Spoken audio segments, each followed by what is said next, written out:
budget hearings today. This is the mayor's office, and we have with us Deputy Mayor Brenda Haywood and our former council colleague, and I miss her a lot. And so she is one of my favorites. And if you would introduce everyone that's at the table with you, and then we got you down for 30 minutes. I don't know that you'll need a whole 30 minutes to explain the mayor's budget, but if you do, feel free. And you've got the floor. Okay, I'm going to pass that baton to our Chief of Staff. Go ahead. All right. Good afternoon.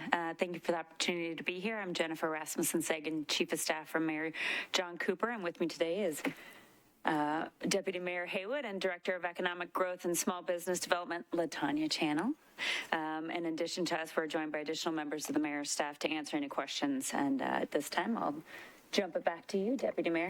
Well, first of all, I would like to say I consider it an honor and a pleasure to be here today. I serve with many of you from 15 to 19. Is that right, Councilor Allen? Yeah. And the others I've gotten to know very well. And again, it's just an honor to be here. And I want you to know that one of the individuals that I serve with is our current mayor, Mayor John Cooper. And we've been in the mayor's office, of course, now from 19 until this present moment. And there are several things that I'm proud of as we started the administration, and I'd like to share 4 of those with you. I'm very proud of a more diverse office staff.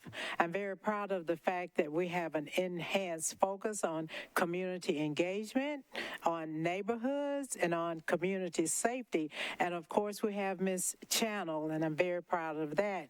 In addition, I'm very proud of our sustainability and performance management. I want you to know that from day one, Mayor Cooper was very proud of this council, and he wanted us to have a very intense partnership, and we have accomplished that. And we're just so proud of what we've done in the mayor's office over the last 4 years.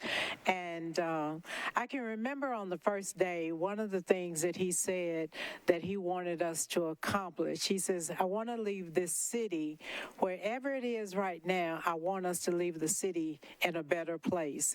And I think that we've worked together and we've worked very hard. And I think at the end of the day, we would have accomplished that. And I like to remind you to never forget to remember that we've worked together and we've done great things for our city, because over the last 3 years, it has not been easy. You know all the challenges that we've been faced with. And I'm often reminded, you know, when you think about dog years, they have 7 years to our 1 year. I said, wow, this administration kind of resembles what I consider dog years. It feels like we've been here for 14 years or 7 times 4. But anyway, again, I'm very proud to be here, and thank you for the opportunity. And I love each and every one of you, and there's nothing you can do about it. And at this time, I'd like to turn it over to our Chief of Staff. All right, thank you. I appreciate you, Deputy Mayor. I've been in this role for a little over a year now, and to say that we've been busy is an understatement. We have 37 full-time employees in our office, and this past year I've hired a little over 13 people. At one point we were almost fully staffed. And then, unfortunately, we have lost 8 people since January when an announcement was made that the mayor was deciding not to run again. So we now have 10 vacancies again. And we feel strongly that we are going to leave that and those vacancies up to the next administration.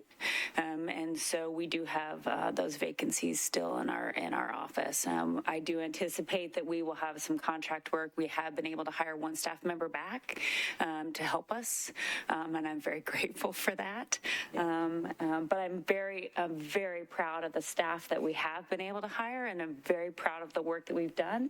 As Deputy Mayor alluded, we have had our fair share of challenges, and we have faced tragedies like I've never seen an administration face, and yet we've gotten great work done. And at the same time, I think we've had a good time doing it, and we've built a family amongst our team, and I'm very proud of that team. I'm very proud of the hires that we've made. I'm very proud of the diversity that we have in our staff. We have the most diverse mayor's office that has ever occurred, and we have made great strides. And like I said, we've gotten great things done between our boards and commissions, our education department. Robert Wallace was an amazing addition. Lakeisha Harris, she was talking today that we have over 400 people involved in our out-of-school locator, our community safety office. Ron, Mike, Brianna, what their work is doing in the village grows daily with hundreds of people that are participating, not to mention their enthusiasm.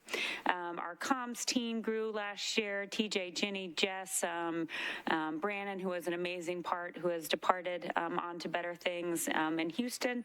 Our sustainability, Kendra, the work she's doing is unfolding every day, and there's still a lot of work left to be done there. Our policy team, including Sam and Ben, what they've been doing is incredible. Our government relations, you all know what they've been doing up at the state, and they've had their hands full.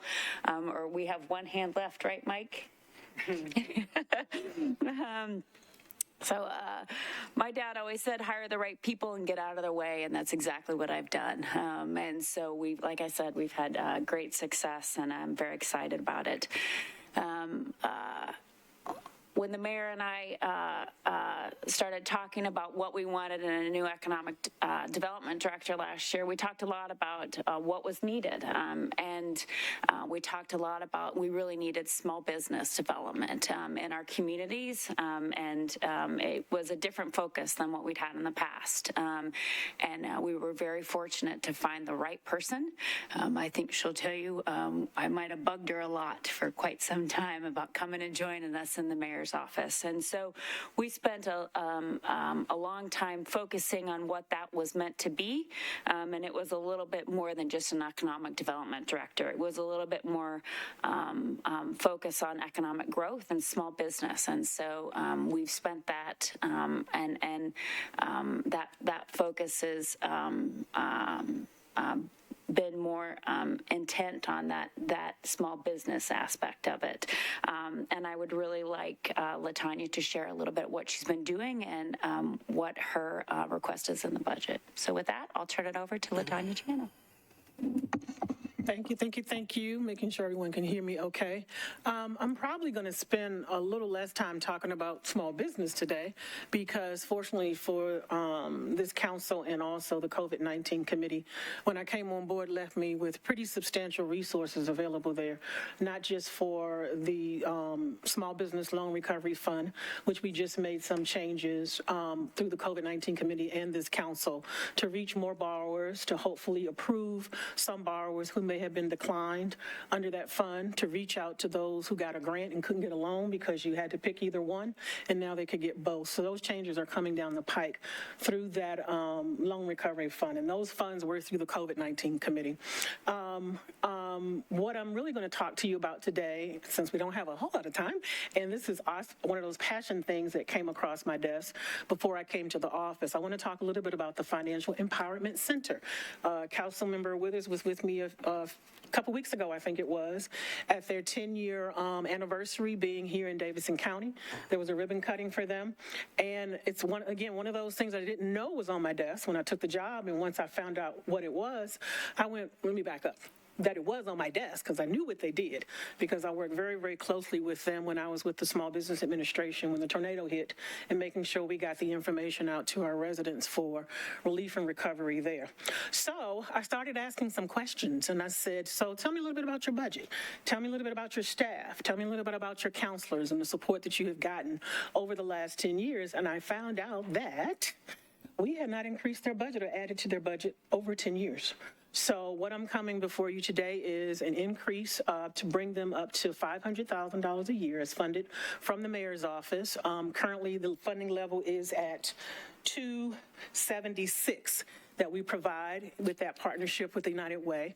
This will give the ability for them to hire some more counselors to provide services to our residents. We'll also add to their marketing budget, add some new programming, and also to help with their occupancy costs. As you know, they're in a new space, and they now have 4 times increase in their occupancy costs.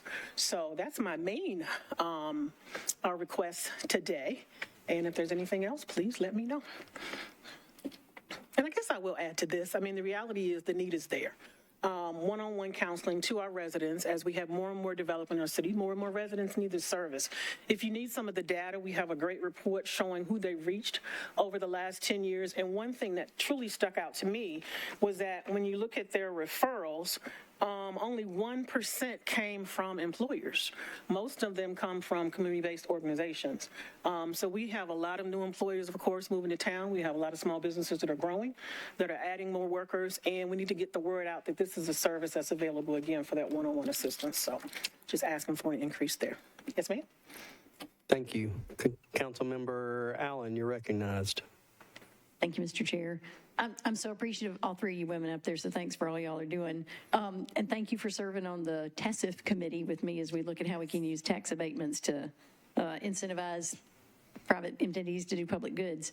And part of that discussion that we've had goes back to the small, I can't even remember what it was originally called, but the study that was initiated by your predecessor to look at market value analysis and what does the community value and how do we support small businesses and what do we want to attract here. And I know that it's gone through a little bit of an evolution. So if you can just talk about if that's even in your budget anymore or how planning is now helping participate in that and where we are in that process. Sure, absolutely. So the market value analysis is still in our budget, but I think this happened before I arrived and it's continuing where Angie Hubbard, our Director of Housing, is leading that effort. I think there's a update meeting coming up next week, looking to have that report done by June for the market value analysis. A corresponding study was also funded with the Inclusive Economic Development Strategy study. That's going to be launched imminently. Look out in the next week or so. So we can get that rolling to make sure that we're paying attention to our small businesses, our diverse businesses, and our residents in our neighborhoods, and actually develop an economic development strategy. So they're going hand in hand. And so one of the things that I worked hard to make sure showed up somewhere in the RFP was related to the tax abatement committee is having a deliberate question asked, tell us what the community values. So as we do these public-private partnerships, we can have spelled out ahead of time, if you're going to be a partner with us, big, small, whatever, we value housing affordability, childcare, grocery stores in food deserts, education, whatever, and my hope is that we'll ultimately, yes, have that on a website like some other cities do as part of our economic development strategy. So did that land in what Angie's doing as part of the market value analysis, or will that happen as part of your economic? It's landing on my desk because Back to I fully you. agree with you 1,000% that we must do that.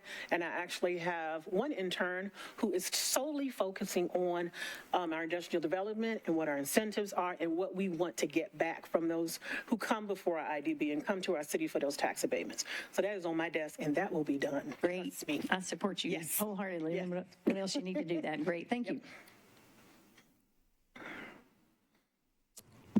I'm looking around. Councilmember Henderson, you're recognized. Thank you, Chair Roden. My question was for Ms. Wilson, and so the operations and performance area of the department.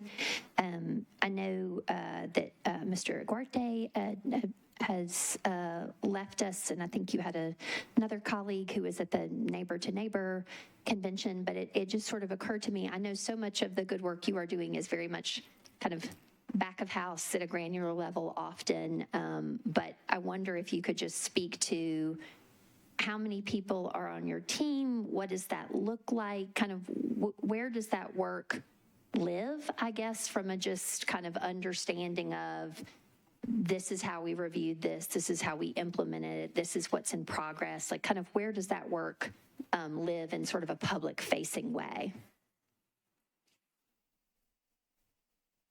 Sorry about that.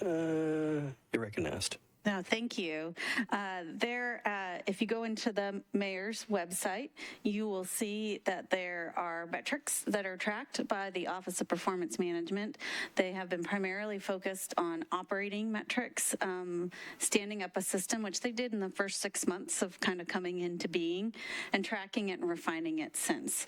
I'm not going to represent that we still track everything we should be tracking along the way. We have been working closely across the 55 departments on refining those metrics and pulling those together. There's an annual report that they also release, which highlights accomplishments as well as areas of concentration for us. Those are also located on that website. And then about a year and a half ago, I guess maybe now two budgets ago, it took us a minute to recruit him in.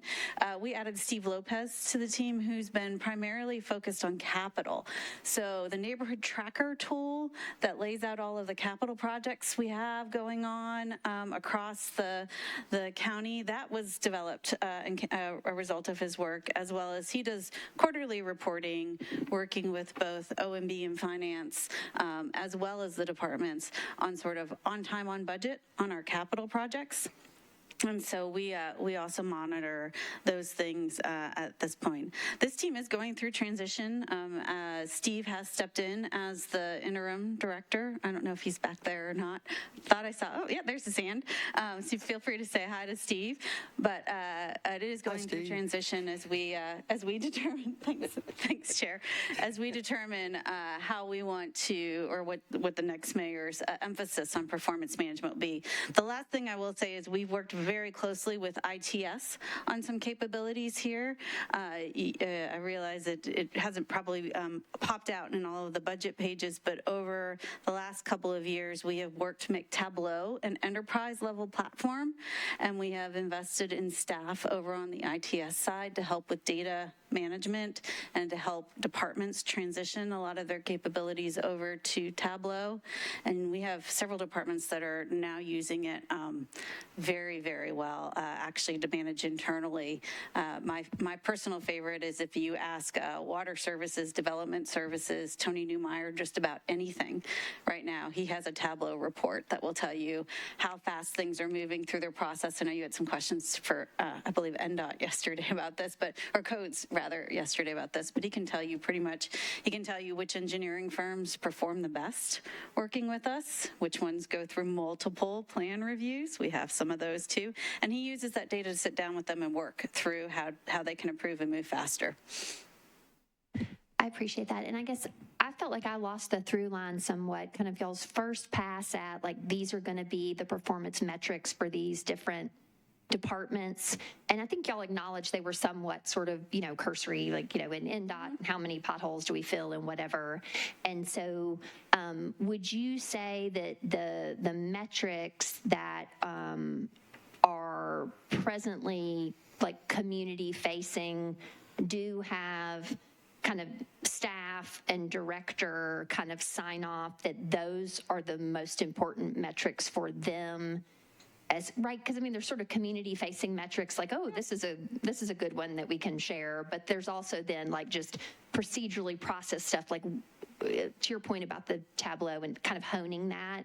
I just felt like, I don't know if it's like y'all were talking a lot about it at the front, and then as Ms. Haywood alluded to, we all had a massive kind of come apart because of the world, but I've not seen maybe the departments expressing that those are metrics that they are kind of working towards. I mean, I guess there's just some stuff in development services or codes or, stormwater and some directions in which we were moving that I thought we were kind of staffing into with some kind of policy goals, and you and I can maybe talk about that separately.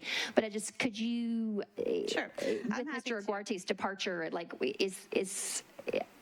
are different departments at different kind of places on what they're doing? And different departments have always been at different places at what they're doing, and some of it's a reality of we have some departments that only have 4, 5, 6 people, and so the level of attention and engagement is different than other departments. Also, again, we have a pretty incredible portfolio of departments and offices, I'll say.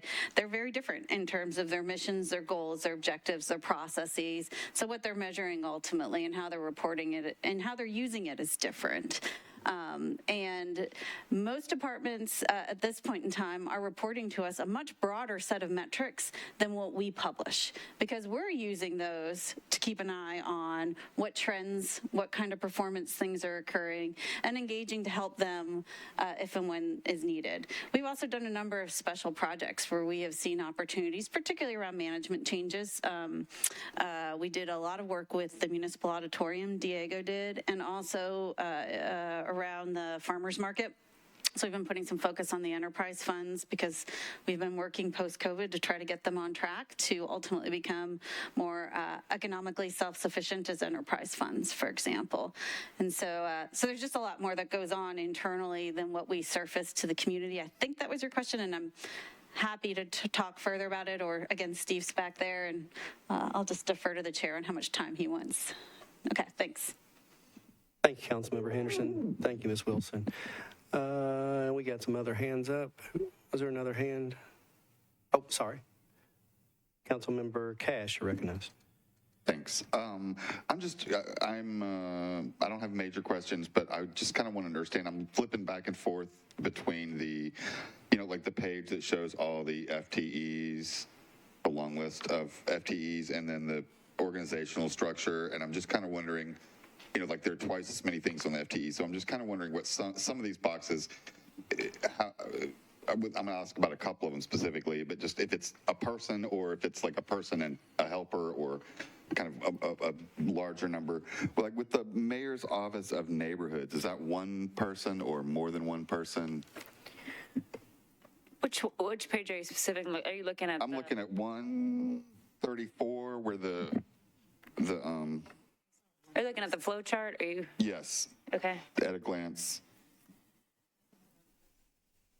And then I'm kind of also looking at the page 138 that has the list of all the employees one by one, I think. I don't have the entire book in front of me. If you're looking at the flow chart, the Office of Neighborhoods, which is Kathy. Right. Is it just one person, not like one person and an assistant or? Yeah. Okay.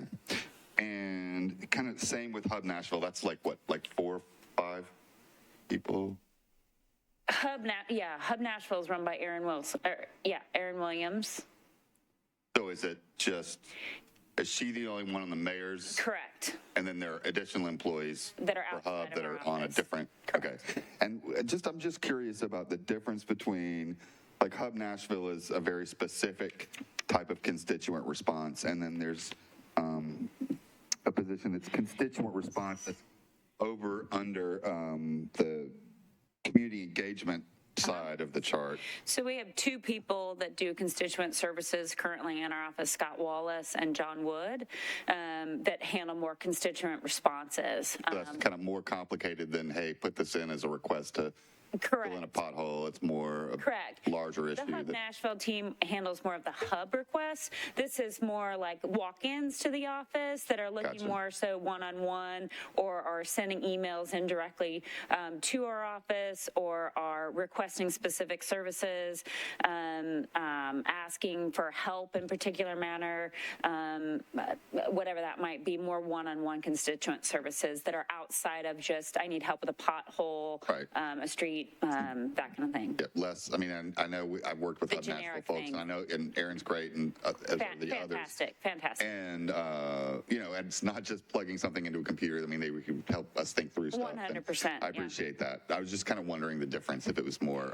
It's a little bit more hands-on. I gotcha. A little bit more in depth. And I think that's all I really wanted to know about. Thank you. Absolutely. Councilmember Henderson, you recognize. I had a question from a colleague relayed in. You mentioned the 10 vacancies, and was wondering what positions are vacant. Our current list of vacancies are the Director of Performance Management. You talked about Diego. We have a couple other performance managers. We have 3 performance managers. Currently, we have Steve that's filling in the interim position for performance management, the North Nashville Economic and Community Development Manager, our Senior Advisor for Transportation and Infrastructure, our Director of Policy and Community Safety, our Deputy Communications Director, our Senior Advisor for Education, and our Associate Director of Housing and Human Services. Okay, I appreciate that. Absolutely. And then, so as I look at y'all's budget, so, 21, 22, and then here now, 23, 24, an 800K ad and then a 200K ad. So basically over the last 2 years, $1 million more into your department. Would you say that that is solely in FTEs, just growing from 30 people to 38, and understandably now 10 of those not filled? And I know it's been a difficult time just as far as the churn because of, just what's going on in the world and so forth. But would you say that that $1 million more into your department is split how between people and programs and so forth? That's a pretty. This past year is probably the really one I can speak to. Kristen might be able to help me out, but this past year it was a couple staff members, and then we had some participatory budgeting, some mailers and some things that we added in there that assisted in there. But that was primarily staffing last year. And I will say, we were real close to being fully staffed this past year. Our office was jamming there for a while. When you've got an outgoing mayor, it makes it very challenging. And I've encouraged all of our staff, I'll be quite honest, to, they've got to fly, and they've got, a lot of them have families and households and things that they've got to take care of, and so this is a tough situation for a lot of people, and when they have opportunities, I've encouraged them. We have not had positions that it's been, but we've had we were in a very good position where, like I said, I hired over 13 people. I think it was 13 full-time and a couple that were part-time that equaled a full-time. So we were all but there for our full-time positions. And we were, you probably saw, we were ready to ask for a couple more positions. We are a small, for a mayor's office, a fairly small staff. And then can I ask, just kind of across the spectrum of FTEs, your lowest paid FTE, average pay, and highest pay in your department, please? Our lowest pay, are you asking the exact amount? Oh, ballparkish is fine. I think our lowest paid is probably 45. Okay, just it's a support level. Support level staff, maybe 50. Our highest paid is probably 190. And who is that? I believe it's our chief operating officer. Okay, and so just on average, then, that in your office, that winds up being the average in the office? Yeah. Oh, you're asking me for some serious math. Okay. I would say probably the average of the office is anywhere 90 to 100. Okay. All right. It runs the full gamut in terms of, you've got some serious high policy level people, and then there's, we have some entry level people that are straight out of college. We've got a little bit of everything. Okay. All right. Thanks so much. Absolutely. Thank you, Councilmember Henderson. Councilmember Cash, did you have another question? Follow up as I'm filling out this organizational chart. Yep. You mentioned education advisor or senior advisor on. I'm not remembering. Senior education advisor. Does that on this chart go under like policy development? Yes, that would have been. That was where Robert Wallace was. Right. Okay. Correct. Thanks. Thanks, everybody. Does anybody have any other questions? I'll just go ahead and say it. From my perspective, I don't like any new mayor's office to have to come in to a gutted, financial situation for their staff. So I would hope that we could all, keep some reasonable heads about just because a mayor's going out, we don't want the new mayor to come in to having to beg the council for money to staff not that anybody would do that, but that's my opinion on that, and I hope it's everybody else's opinion. So thank y'all so much for coming in. I really appreciate it. Y'all have a great day. Thank you so much, Chair Roden. We'll take about a 3-minute break, and then we'll be back for finance.